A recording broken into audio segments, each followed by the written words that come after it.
Three, two, one. All right, we're back for What another up? This Week in Crowdfunding episode. A much more eventful week this week in the crowdfunding ecosystem. We have four stories that we're going to rip through. So yeah, let's just jump right into it. First story is Indiegogo, the crowdfunding platform, launched drops. I thought this was a really interesting article. From what I can gather, what we were talking about before we started recording, they're trying to do what Nike and Supreme do with their drops, and have crowdfunding companies start to do it. So, Connor, what did you gather from it, and what are your thoughts on it? I think it's an interesting idea. I don't know how well it will work because I think for Nike and Supreme, those buyers tend to be more impulsive buyers.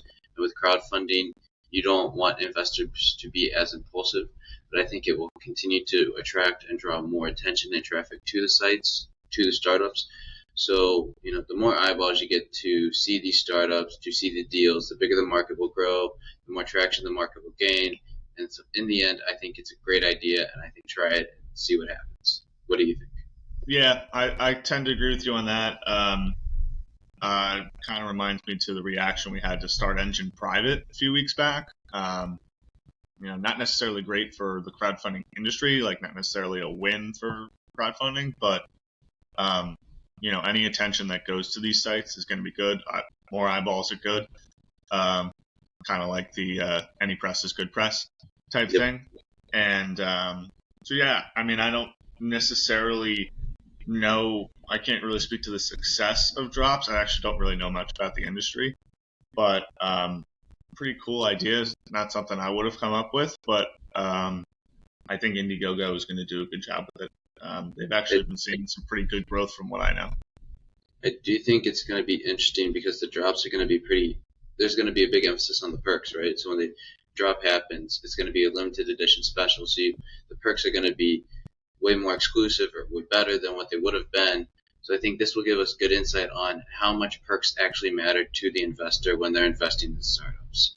So we get to understand, it kind of isolates that as its own variable because that's the emphasis with the drops.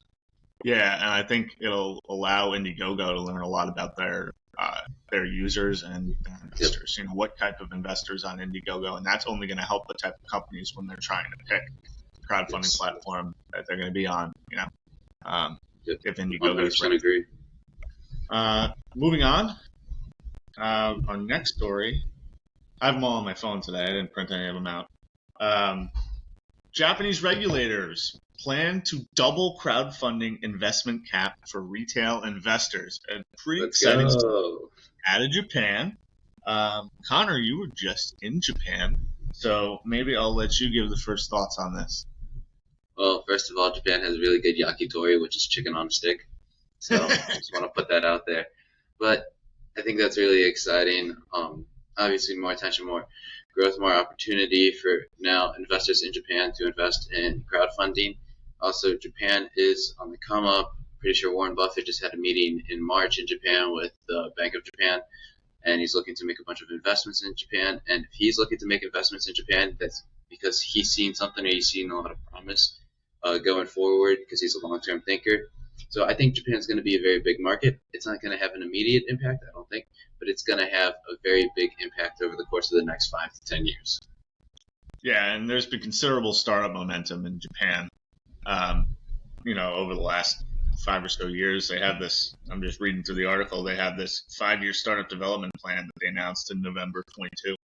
So What's nice that plan? I don't know much about it. It's I think it's just increasing investment from VCs and businesses and this corporate venture capital entities I don't know anything about, but it's provided a good amount of momentum for startups, which is always a good thing. Yes.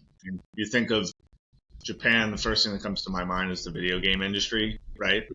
And they've had considerable innovation there, and it's exciting to see Japan doing this. So this is a part of the article I don't really have perspective on, but it says that retail investors in Japan have a maximum of 500,000 yen annually, a cap.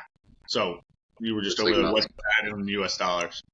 It was like 140 yen per dollar. 140 So yen per dollar. that's like Okay. nothing. That's Yeah, that's it's like really low. So the fact that they can double it, okay, that's a good start, right? a good Let's go start. with Yeah. that.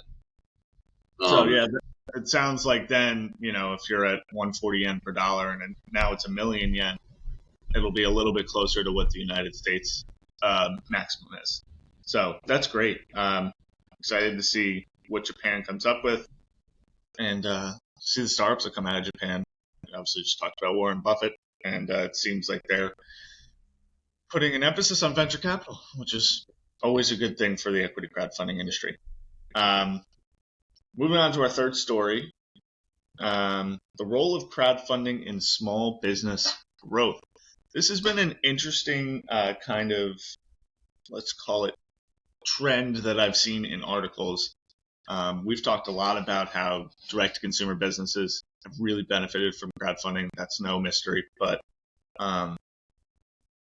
you have seen there's been a considerable uptick in small businesses raising through crowdfunding, which not traditional in any sense. Usually they keep their equity to themselves. But I'm interested to see what you think on this, Connor.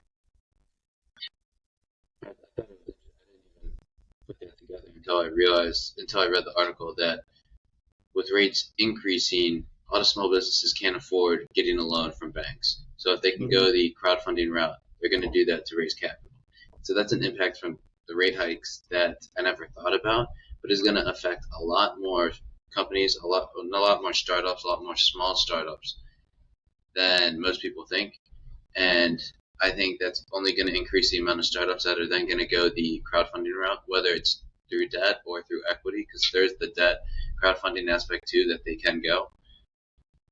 But it is interesting. Now I'm trying to kind of really figure out how I truly feel about it, because I think sometimes these startups can be put in a really bad position, maybe give up too much equity, and then it's really hard to continue to grow going forward. But I think it's a good safety net, a good option that they have. Yeah, I think with the climbing rate environment, it's interesting to see. Obviously, the giving up equity is one thing, but sites like Honeycomb have really seen an uptick in their investment in debt offerings. Yes. If these small businesses, they generally get financing from regional banks, and regional banks, seemingly with the higher rate environment, aren't giving out as many loans or as favorable of terms. So if they can go to a site like Honeycomb and get more favorable terms, I mean, that's just the way markets work, right? You're going to go for the better deal. So I think that part of it is exciting. Now, the equity side of it, I think, is yet to be seen because of the reasons you talked about.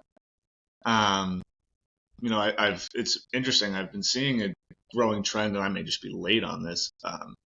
I scroll through YouTube of people talking about how they're building wealth by buying these small businesses that have been around for so long. And, I think when a lot of people think of equity, they think about the public markets, right? And these big corporations, Microsoft, Tesla.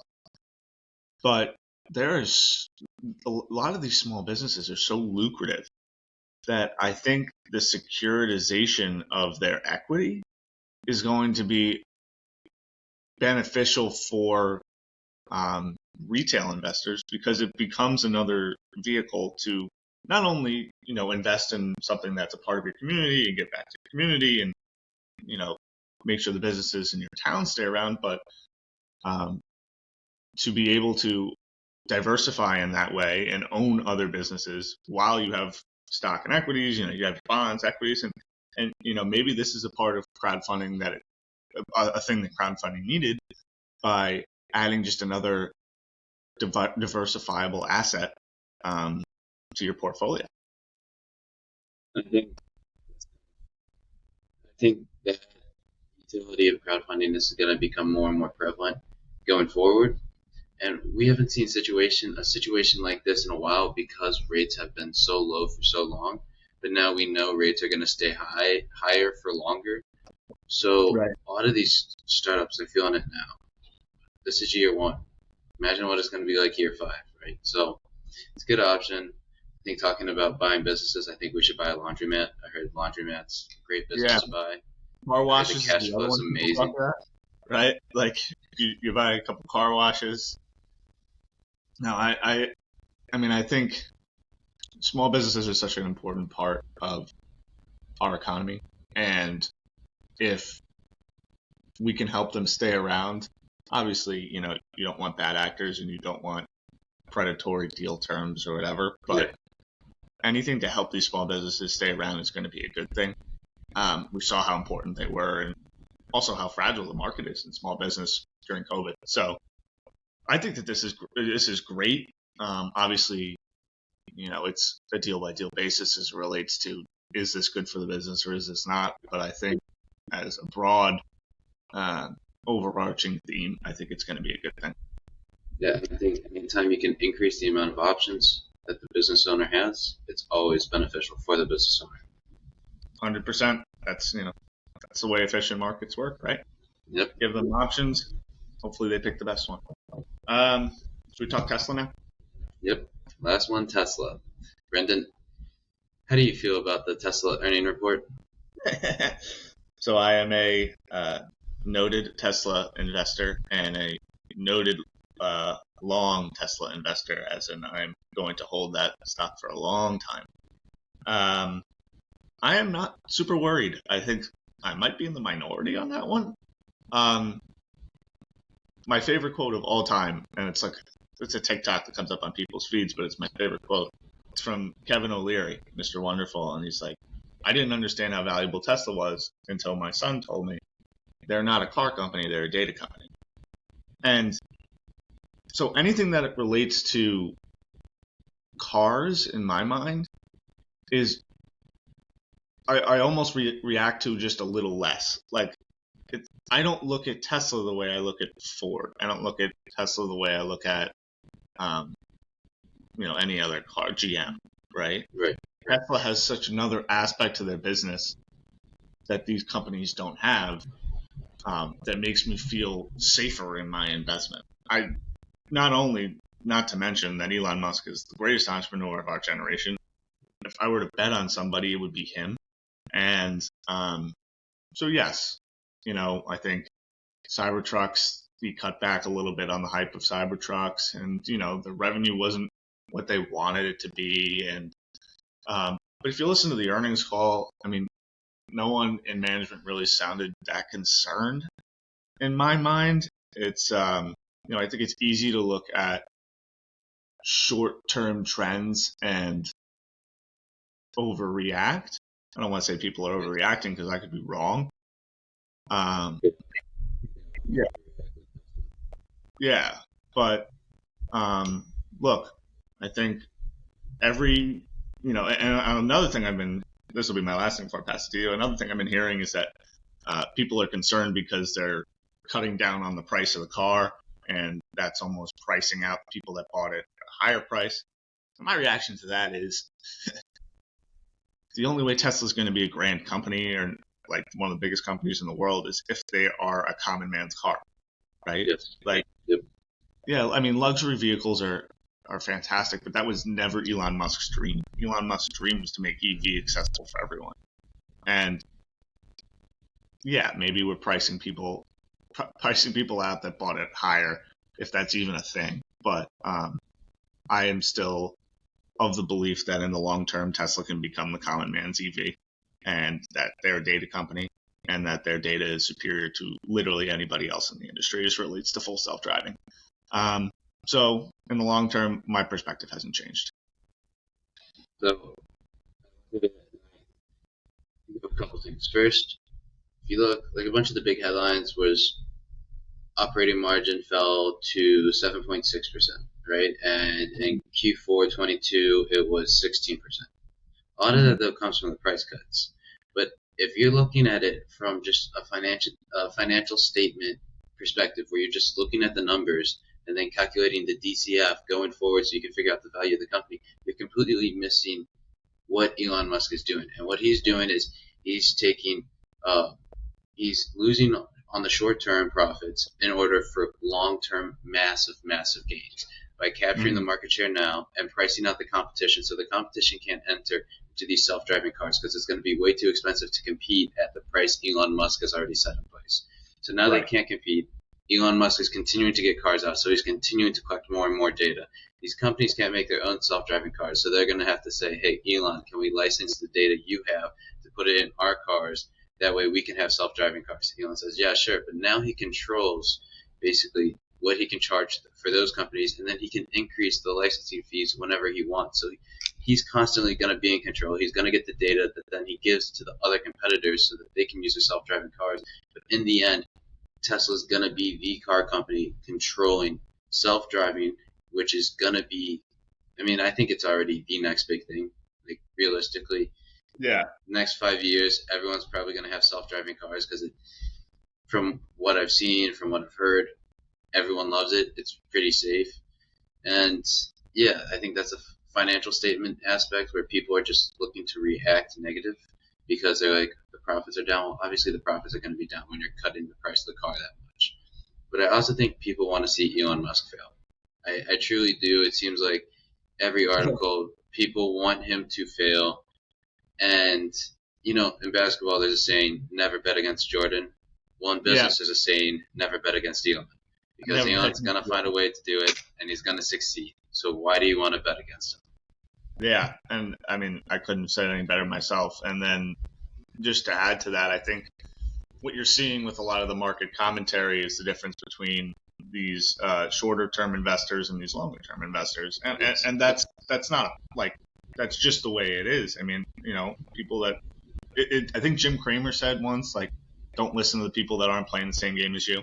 Yes. And I think you see the difference with a guy like Ron Barron, right, who's super long on Tesla. He's like, yeah, this is a long-term investment. I don't really care what happens in the short term. That's not my problem. That's not why I'm in it. And then, you know, you're seeing a lot of other market commentary that's like, you know, in the short term, this company's overvalued and this is, you know, whatever. Both can be right. And that's okay. I just try and tend to keep my perspective as a Tesla investor into, you know, playing the same game, and like listening to the people that are playing the same game as me. Blocking out the noise of people that aren't playing your game. Right. So, yeah, I mean, I think both people can be right. I think it's going to be an interesting couple months with the Cybertrucks, and I mean, when do they come out? November 30th, I think, is what he said. Okay. That's when they first roll them out, and it's going to take about 18 months to start rolling them out. So, that's exciting. I can't wait till I see one on the road. Those things are absolutely, literally look like a tank. Like, it's insane. Yeah. I mean, would I buy one? I mean, I don't know. It's not really my car, but there's definitely a lot of people out there that would. I'm more of like a, you know, mile wide guy, Model X guy. I like their smaller cars are just so slick. I think that does it for this week in crowdfunding. Got anything else? That's it. We appreciate you all. As always, thank you for listening to us. Thank you for following us. Thank you for supporting us. We'll be back next week. We got a great, amazing interview coming out Monday, right? We do, yes, with Ian Lowe of Doxy Chain. So tune in. The great interview. So that's one of our favorite interviews. So be ready for that, and we will see you next time. So long. Bye-bye.